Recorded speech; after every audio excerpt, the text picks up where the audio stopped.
নমস্কার, easy Bengali education YouTube চ্যানেলের সমস্ত ভিউয়ার্সদের জানাই স্বাগতম। আজ আমি বিদ্যাসাগর ইউনিভার্সিটির বিএ ফোর্থ সেমিস্টারের যে এইসিসি কোর এমআইএল বাংলা পেপারটি পরীক্ষা দিতে হয়, সেই পেপারটির ছোট প্রশ্নের উত্তর সমেত সাজেশন তোমাদের সামনে তুলে ধরব। আমাদের এই পেপারটির মূল টপিকটির নাম কি না 19 শতকের বাংলা প্রবন্ধ ও লোকসাহিত্য। এর মধ্যে লোকসাহিত্যের অন্তর্গত মহুয়াপালা টপিক থেকে শর্ট প্রশ্নের সাজেশান আমি চ্যানেলে অলরেডি আপলোড করে রেখেছি, চাইলে তোমরা দেখে নিতে পারো। আর ভিডিও লিংক আমি ডেসক্রিপশান বক্সে দিয়ে রাখবো। আর এই ভিডিওটিতে আমি 19 শতকের বাংলা প্রবন্ধের অন্তর্গত যেই টপিকগুলি রয়েছে, যেমন গীতিকাব্য, বিদ্যাসাগর, ভাববার কথা, মুসলমানি বাংলা প্রবন্ধ, এই প্রত্যেকটি থেকে উত্তর সমেত গুরুত্বপূর্ণ ছোট প্রশ্নগুলি আজকে আমি তোমাদের সামনে তুলে ধরব। আমি এখান থেকে মোট 45টি প্রশ্ন উত্তর সমেত তুলে ধরছি। আশা করছি এর মধ্যেই তোমরা সমস্ত কমন পেয়ে যাবে। তোমরা ভালোভাবে প্রশ্ন উত্তরগুলি খাতাতে লিখে নিতে পারো। চলো প্রথমেই আসা যাক বঙ্কিমচন্দ্র চট্টোপাধ্যায়ের গীতিকাব্য প্রবন্ধটিতে। এখান থেকে তোমরা যেই প্রশ্নগুলি পড়বে তার মধ্যে একে রেখেছি, ভারতবর্ষে এবং পাশ্চাত্য আলঙ্কারিকেরা কাব্যকে প্রধানত কয়টি শ্রেণীতে ভাগ করেছেন ও কি কি? উত্তর কী হবে না 3টি শ্রেণীতে। 1 দৃশ্যকাব্য, 2 আখ্যান কাব্য অথবা মহাকাব্য, আর 3 খণ্ডকাব্য। 2-এতে রেখেছি বঙ্কিমচন্দ্রের গীতিকাব্য প্রবন্ধে উল্লেখিত বিদেশি গ্রন্থগুলির নাম লেখো। দেখো, জন মিল্টনের কোমাস রয়েছে, বাইরনের ম্যানফ্রেড রয়েছে, গেটের ফাউস্ট রয়েছে, ওয়াল্টার স্কটের ব্রাইড অফ ল্যামারেমোর, ওয়ার্ডসওয়ার্থের এক্সকারশন এবং বাইরনের চাইল্ড হেরল্ড। এই বিদেশি গ্রন্থগুলির নামই গীতিকাব্য প্রবন্ধটিতে পাওয়া যায়। আচ্ছা, 3-এতে রেখেছি গীতের পারিপাট্য জন্য আবশ্যক দুইটি ক্ষমতা কি কি? বা এটাই ঘুরিয়ে বলতে পারে এই দুইটি পৃথক পৃথক দুইটি ক্ষমতার উপর নির্ভর করে। কি কি? এক হচ্ছে স্বর চাতুর্য বা সুর, আর একটা হচ্ছে শব্দ চাতুর্য, মানে কথাকে বলা হয়েছে।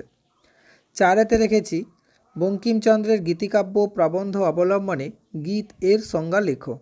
উত্তর কী হবে না অর্থযুক্ত বাক্য ভিন্ন চিত্তভাব ব্যক্ত হয় না, অতএব সঙ্গীতের সঙ্গে বাক্যের সংযোগ আবশ্যক, সেই সংযোগ উৎপন্ন পদকে গীত বলা যায়। 5-এতে রেখেছি বঙ্কিমচন্দ্রের গীতিকাব্য প্রবন্ধ অবলম্বনে গীতিকাব্যের সংজ্ঞা লেখো।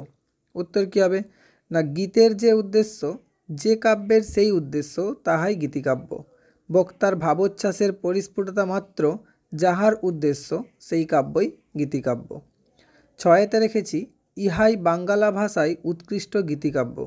উৎকৃষ্ট গীতিকাব্যগুলির নাম লেখো। উত্তর কী হবে না ভারতচন্দ্রের রসমঞ্জরি, মাইকেল মধুসূদন দত্তের ব্রজাঙ্গনা কাব্য, হেমবাবুর কবিতাবলী, নবীনচন্দ্রের অবকাশ রঞ্জিনী এবং বিদ্যাপতি চন্ডীদাস প্রমুখ ও বৈষ্ণব কবিদিগের রচনা। 7-এতে রেখেছি পাশ্চাত্য ভাষায় অনেকগুলি উৎকৃষ্ট কাব্য আছে, যাহা নাটকের ন্যায় কথোপকথনে গ্রন্থিত, কিন্তু বস্তুত নাটক নহে। সেগুলি কি কি? উত্তর হচ্ছে কোমাস, ম্যানফ্রেড আর ফাউস্ট। 8-এতে রেখেছি সঙ্গীত ও কবিতার মধ্যে পার্থক্য নির্ণয় করো। উত্তর কী হবে না সঙ্গীত বলতে কণ্ঠস্বরের বিশেষত্বের মাধ্যমে মনের কোনো আবেগ প্রকাশ, যেখানে সুরের বিকাশ ঘটে, তার সঙ্গে শব্দার্থের যোগ না থাকলেও চলে।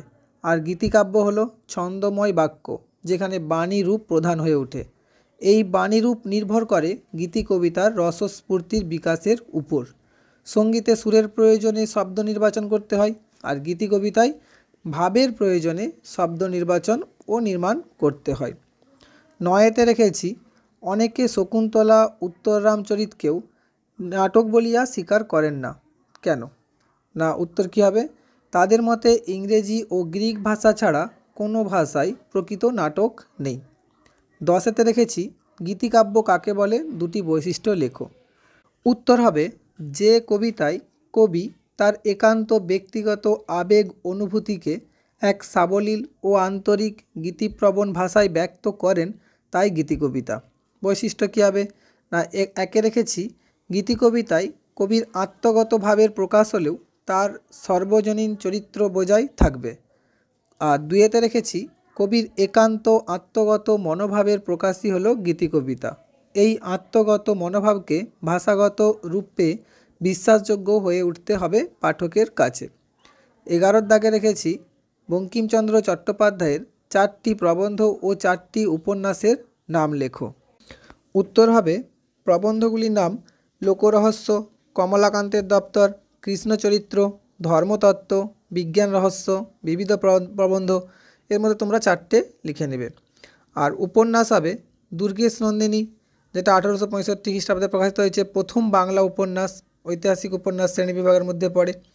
রাধারানী 1877 খ্রিস্টাব্দ, এটা বড় গল্প বা উপন্যাসিকা। কৃষ্ণকান্তের উইল 1878 খ্রিস্টাব্দে প্রকাশিত, এটাও সামাজিক উপন্যাস। আনন্দমঠ 1882 খ্রিস্টাব্দে প্রকাশিত, ঐতিহাসিক উপন্যাস বা দেশাত্মবোধক উপন্যাস। বিষবৃক্ষ 1873 খ্রিস্টাব্দে, এটাও সামাজিক উপন্যাস। এরপর রামেন্দ্র সুন্দর ত্রিবেদীর বিদ্যাসাগর প্রবন্ধ থেকে কি পড়তে হবে একটু দেখে নাও। 12 দাগে রেখেছি ঈশ্বরচন্দ্র বিদ্যাসাগর প্রবন্ধটি কবে কোন পত্রিকার কোন সংখ্যায় প্রথম প্রকাশিত হয়। উত্তর হবে সাহিত্য পত্রিকায় 1303 বঙ্গাব্দে বা 1896 খ্রিস্টাব্দে ভাদ্র সংখ্যায়। 13 দাগে রেখেছি ঈশ্বরচন্দ্র বিদ্যাসাগর প্রবন্ধটি কখন কোথায় পঠিত হয়। উত্তর হবে 1303 বঙ্গাব্দের 13ই শ্রাবণ। আর কোথায় পঠিত হয়? এমারেন্ট থিয়েটারে বিদ্যাসাগর ইনস্টিটিউট কর্তৃক অনুষ্ঠিত স্মৃতিসভায়। 14 দাগে রেখেছি ভবভূতির উত্তর রামচরিত অবলম্বনে বিদ্যাসাগর কোন নাটক রচনা করেছিলেন। উক্ত নাটক দুটির বিশেষত্ব কী? ওর সাথে রেখেছি বিদ্যাসাগরের চরিত্রের বিশেষ লক্ষণ কী। প্রথম উত্তরটা হচ্ছে সীতার বনবাস। দ্বিতীয় উত্তরটা হচ্ছে দুটি নাটকেই নায়ক রামচন্দ্র কোনো একটা ছল পেলেই কেঁদে পৃথিবী ভাসিয়ে ফেলেন। বিদ্যাসাগরের জীবনচরিত গ্রন্থের প্রায় প্রতিটি পাতাতে দেখতে পাওয়া যায় বিদ্যাসাগর কাঁদতেছেন। আর বিশেষ লক্ষণ বিদ্যাসাগরের চরিত্রে কোনটা হবে না? রোদন প্রবণতা। 15 দাগে রেখেছি নায়াগ্রা কি কোথায় অবস্থিত? না, এটা একটি জলপ্রপাতের নাম, উত্তর আমেরিকার কানাডাতে অবস্থিত। 16 দাগে রেখেছি সূর্যের রথের সারথীর নাম কি। ওর সাথে রেখেছি অশ্বের নাম কি ও রশ্মির নাম কি। প্রথম উত্তরটি হবে সূর্যের রথের সারথীর নাম হচ্ছে অরুণ, আর 7টি অশ্বের নাম হচ্ছে হরিত এবং রশ্মির নাম হচ্ছে বলগা। 17 দাগে রেখেছি বলগা ও কিঞ্চিলিকা শব্দের অর্থ কী। উত্তর হচ্ছে বলগা শব্দের অর্থ কিরণ আর কিঞ্চিলিকা শব্দের অর্থ কেঁচো।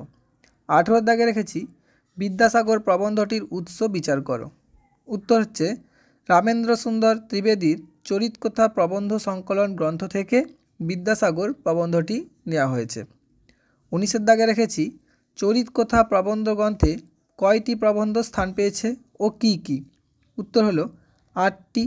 কী কী না? এক হচ্ছে ঈশ্বরচন্দ্র বিদ্যাসাগর, বঙ্কিমচন্দ্র চট্টোপাধ্যায়, মহর্ষি দেবেন্দ্রনাথ ঠাকুর, হরমন হেলম হোলচ, অধ্যাপক মক্ষমুলার, আর উমেশচন্দ্র বটব্যাল, রজনীকান্ত গুপ্ত এবং বলেন্দ্রনাথ ঠাকুর। 20 দাগে রেখেছি যদোদ্ধাসিত মহদ্ভিস্তব্ধি তীর্থং প্রচক্ষতে, এর অর্থ লেখো। আর ওর সাথে রেখেছি ফিলান্থ্রফি এর বাংলা অর্থ কী। প্রথম উত্তরটা হচ্ছে মহাপুরুষগণ যে স্থানে বাস করেন তাহাই তীর্থ বলে অভিহিত হয়। আর দ্বিতীয় উত্তরটা ফিলান্থ্রপি অর্থ হচ্ছে মানবপ্রীতি। 21 দাগে রেখেছি রামেন্দ্র সুন্দর ত্রিবেদী কখন কলকাতায় এসেছিলেন এবং কবে বিদ্যাসাগর দর্শনে গিয়ে জীবন ধন্য করেছিলেন। তিনি তার বিদ্যাসাগর দর্শন আগ্রহকে কিসের সঙ্গে তুলনা করেছেন। প্রথম উত্তর হচ্ছে 1288 বঙ্গাব্দের 21শে মাঘ 18 বছর বয়সে বিদ্যাশিক্ষা লাভের জন্য এসেছিলেন। দ্বিতীয় উত্তর হচ্ছে 1288 বঙ্গাব্দের 23শে মাঘ। আর দর্শন আগ্রহকে কিসের সঙ্গে তুলনা করেছেন না তীর্থযাত্রীর তীর্থ দর্শন আগ্রহের সঙ্গে। 22 দাগে রেখেছি তিনি ঠিক যেমন বাঙালিটি হইয়া ভূমিষ্ঠ হইয়াছিলেন শেষ দিন পর্যন্ত তেমনই ঠিক বাঙালিটি ছিলেন। কোথা থেকে নেওয়া হয়েছে, কার সম্পর্কে বলা হয়েছে। প্রথম উত্তর হচ্ছে রামেন্দ্র সুন্দর ত্রিবেদী রচিত বিদ্যাসাগর প্রবন্ধ থেকে নেওয়া হয়েছে। আর দ্বিতীয় উত্তর হচ্ছে বিদ্যাসাগর সম্পর্কে। 23 দাগে রেখেছি এই সমাজ সংস্কার ব্যাপারেও বিদ্যাসাগরের একটু অসাধারণত্ব দেখা যায়। কি কি অসাধারণত্ব? অথবা এটাই ঘুরিয়ে বলতে পারে এই দুইটাই আমাদের পক্ষে চিন্তনীয় বিষয়। কোন দুটো বিষয়? প্রথমত, বিধবা বিবাহে হস্তক্ষেপের পূর্বে তিনি পিতামাতার অনুমতি চাহিয়াছিলেন, আর দ্বিতীয়ত বিধবা বিবাহের শাস্ত্রীয়তা প্রতিপাদনে তিনি প্রয়াসী হয়েছিলেন। 24 দাগে রেখেছি বিদ্যাসাগরের চটির প্রতি অনুরাগ বাড়িয়া গিয়েছিল কেন?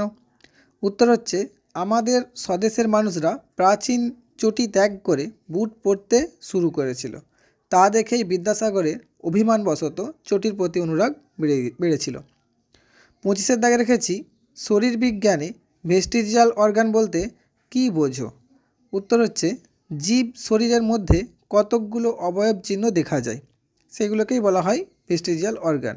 অ্যাকচুয়ালি জীবদেহে কোনো পতঙ্গ একদিন ছিল, এখন সেগুলো লুপ্ত হয়ে গেছে, সেই লুপ্ত চিহ্নটাকেই বলা হয় ভেস্টিজিয়াল অর্গান। 26 দাগে রেখেছি রামেন্দ্র সুন্দর ত্রিবেদী রচিত কয়েকটি প্রবন্ধ গ্রন্থের নাম লেখো। উত্তর হচ্ছে প্রকৃতি 1896 খ্রিস্টাব্দে প্রকাশিত, জিজ্ঞাসা 1904 খ্রিস্টাব্দে, বঙ্গলক্ষ্মীর ব্রতকথা 1906 খ্রিস্টাব্দে, চরিত কথা 1913 খ্রিস্টাব্দে। এরপর আসি হরপ্রসাদ শাস্ত্রীর মুসলমানি বাংলা প্রবন্ধতে। এখান থেকে কী পড়তে হবে একটু দেখে নাও। 27 দাগে রেখেছি তাহা বাংলার একখানি মহারত্ন কি? ওর সাথে রেখেছি বসন্ত কুমারী নাটকটি রচয়িতা কে? প্রথম উত্তর হচ্ছে মীর মোশাররফ হোসেন রচিত বিষাদ সিন্ধু নামক পুস্তকটি, ঘুরিয়ে বলতে পারে বিষাদ সিন্ধু পুস্তকটি রচয়িতাকে। আর দ্বিতীয় বসন্ত কুমারী নাটকটি রচয়িতাকে না মীর মোশাররফ হোসেন। 28 দাগে রেখেছি বিষাদ সিন্ধু গ্রন্থের কয়টি পর্ব, কি কি, কবে প্রকাশিত হয়? 3টি পর্ব। মহরম পর্ব 1885 খ্রিস্টাব্দে প্রকাশিত, উদ্ধার পর্ব 1887 খ্রিস্টাব্দে, এজিদবধ পর্ব 1899 খ্রিস্টাব্দে প্রকাশিত হয়। 29 দাগে রেখেছি শ্রীহট্টের পুস্তকগুলি কোন অক্ষরে লিখিত? ওর সাথেই রেখেছি মুসলমানি বাংলা গ্রন্থ অধিকাংশ কোথা থেকে প্রকাশিত হয়? প্রথম উত্তর হচ্ছে কাঠনগরী অক্ষরে, দ্বিতীয় উত্তর হচ্ছে কলকাতা, ঢাকা ও কুমিল্লা থেকে। 30 দাগে রেখেছি সূর্য উজাল বিবির কেচ্ছা পুস্তকের গোড়ার কয়েকটি পংক্তি লেখো। উত্তর হবে আল্লাহ আল্লাহ বল ভাই যত মমিনগণ, সূর্য উজাল বিবির কিছু সোনা দিয়া মন। সূর্য উজাল বিবি যদি সূর্য পানে চাই, দেখিয়া আসমানের সূর্য সেই লজ্জা পাই। সূর্য উজাল বিবি এর ছাই অঙ্গনাল, আচমানের চন্দ্র দেখে মনে হয় ময়লা হাল। 31 দাগে রেখেছি ফতেমা বিবি কে? উত্তর হলো হজরত মোহাম্মদের জামাতা আলী মোহাম্মদের কন্যা ফতেমা বিবিকে জগতের মাতা বলা হয়। 32 দাগে রেখেছি হানিফার 5 বিবির নাম কি? খানার অধিষ্ঠাত্রী দেবতা কে? উত্তর হবে মল্লিকা, জৈগুণ, সমর্থবান বা সমর্থভান, সোনাভান, পবন কুমারী। এর মধ্যে দুটো হিন্দু ছিল, পবন কুমারী আর মল্লিকা। আর খানার অধিষ্ঠাত্রী দেবতা হচ্ছে সাদোয়ান। 33 দাগে রেখেছি একটানা কয়দিন ভ্রমণ করে হানিফা ক্লান্ত হয়ে পড়েছিল? আল্লাহর কথা জানতে পারার ক্ষমতা কার ছিল? ওর সাথেই রেখেছি। আচ্ছা, প্রথম উত্তরটা হচ্ছে 8 দিন অনাহারে নিরন্তর ভ্রমণ করে হানিফা ক্লান্ত হয়ে পড়েছিল, আর আল্লাহর কথা জানতে পারার ক্ষমতা ছিল জৈগুণ বিবির। 34 দাগে রেখেছি জিবরিল হানিফাকে কোথায় নিয়ে গিয়েছিল এবং সেখানে কি হচ্ছিল? প্রথম উত্তর হচ্ছে মেবামতপুরে, সেখানে মেহমানি যজ্ঞ হচ্ছিল। আচ্ছা, 35 দাগে রেখেছি মুসলমানি বাংলা কোন পত্রিকায় কবে কোন সংখ্যায় প্রথম প্রকাশিত হয়? বিভা পত্রিকায় ফাল্গুন 1294 বঙ্গাব্দে। এরপর আসি বিবেকানন্দের ভাববার কথা প্রবন্ধে। এখান থেকে কি কি পড়তে হবে একটু দেখে নাও। 36 দাগে রেখেছি বিবেকানন্দের ভাববার কথা প্রবন্ধ সংকলন গ্রন্থের প্রবন্ধগুলির নাম লেখো। উত্তর হবে হিন্দু ধর্ম ও রামকৃষ্ণ, রামকৃষ্ণ ও তাহার উক্তি, বর্তমান সমস্যা, বাঙ্গালা ভাষা, জ্ঞানার্জন, ভাববার কথা, পারি প্রদর্শনী, শিবের ভূত। 37 দাগে রেখেছি বাঙ্গালা ভাষা প্রবন্ধটির উৎস লেখো। উত্তর হবে 1900 সালের 20 ফেব্রুয়ারি আমেরিকা থেকে উদ্বোধন পত্রিকার সম্পাদককে স্বামীজি যে পত্র লিখেছিলেন সেই পত্র থেকে নেওয়া হয়েছে। আচ্ছা, 38 দাগে রেখেছি রামকৃষ্ণ ও তাহার উক্তি প্রবন্ধটি কত সালে প্রকাশিত? উত্তর হচ্ছে 1898 সালের নভেম্বরে। 39 দাগে রেখেছি অধ্যাপক ম্যাক্স মুলার রচিত রামকৃষ্ণ সংক্রান্ত প্রবন্ধটি কি নামে কোন পত্রিকায় প্রকাশিত হয়েছিল? উত্তর হচ্ছে এ রিয়েল মাহাত্মা নামে প্রকাশিত হয়েছিল। আচ্ছা, কোন পত্রিকায়? না 19th সেঞ্চুরি পত্রিকায় 1896 সালের আগস্ট সংখ্যায়। 40-এর দাগে রেখেছি গুড়গুড়ে ভট্টাচার্য কে? উত্তর হবে গৌরীশঙ্কর ভট্টাচার্য, তর্কবাগীশ। ইয়ং বেঙ্গলদের মুখপাত্র, জ্ঞানান্বেষণ পত্রিকার সম্পাদক। 41-এর দাগে রেখেছি তুমি আমার শরণ লও, আর কিছু করবার দরকার নেই, আমি তোমায় উদ্ধার করব। কার লেখা, কোথা থেকে নেওয়া হয়েছে এবং কে কাকে বলেছে? উত্তর হবে বিবেকানন্দের ভাববার কথা প্রবন্ধ থেকে নেওয়া হয়েছে। আর দ্বিতীয় উত্তর হচ্ছে ভগবান অর্জুনকে বলেছেন। আচ্ছা, 42-এর দাগে রেখেছি যদা যদা হি ধর্মস্য গ্লানির্ভবতি ভারত, কে কোথায় বলেছেন? না গীতায় শ্রীকৃষ্ণ বলেছেন। 43-এর দাগে রেখেছি হিন্দু ধর্ম ও রামকৃষ্ণ প্রবন্ধটি কবে কী নামে প্রকাশিত হয়? উত্তর হবে 1304 বঙ্গাব্দের শ্রীরামকৃষ্ণদেবের 56তম জন্ম উৎসবের সময় হিন্দু ধর্ম কী নামে পুস্তক আকারে প্রথম প্রকাশিত হয়। 44-এর দাগে রেখেছি স্বামী বিবেকানন্দ বাংলা ভাষা প্রবন্ধে সংস্কৃত ভাষা সম্পর্কে কী মন্তব্য করেছেন? উত্তর হবে সংস্কৃত গদাই লস্করি চাল, ওই এক চাল নকল করে অস্বাভাবিক হয়ে গেছে, সংস্কৃত ভাষার পরিবর্তন নেই, তাই মৃত ভাষা। 45-এর দাগে রেখেছি বাংলা ভাষা প্রবন্ধে ভাষাকে কেমন হতে হবে বলে বলা হয়েছে? উত্তর হবে ভাষাকে হতে হবে যেমন সাপ ইস্পাত, মুচড়ে মুচড়ে যা ইচ্ছা করলেও আবার যে সেই এক চোটে পাথর কেটে দেয়, ধার পড়ে না। আশা করছি এই 45টি প্রশ্ন যদি তোমরা খুব ভালোভাবে পড়ে রাখো তাহলে অনেক প্রশ্নই কমন পেয়ে যাবে। আর অবশ্যই মহুয়া পালার সাজেশানটিও তোমাদেরকে ফলো করতে হবে। আর যদি ভিডিওটি ভালো লেগে থাকে তাহলে অবশ্যই চ্যানেলটি সাবস্ক্রাইব করে ভিডিওটি লাইক করে বন্ধুদের মধ্যে শেয়ার করে দিও। আর পরীক্ষার সময় খুব গুরুত্বপূর্ণ বড় প্রশ্নগুলি জানবার জন্য অবশ্যই টেলিগ্রাম চ্যানেলে তোমরা জয়েন হয়ে থাকতে পারো। টেলিগ্রাম চ্যানেলের লিঙ্ক আমি ডেসক্রিপশান বক্সে দিয়ে রাখবো। ধন্যবাদ।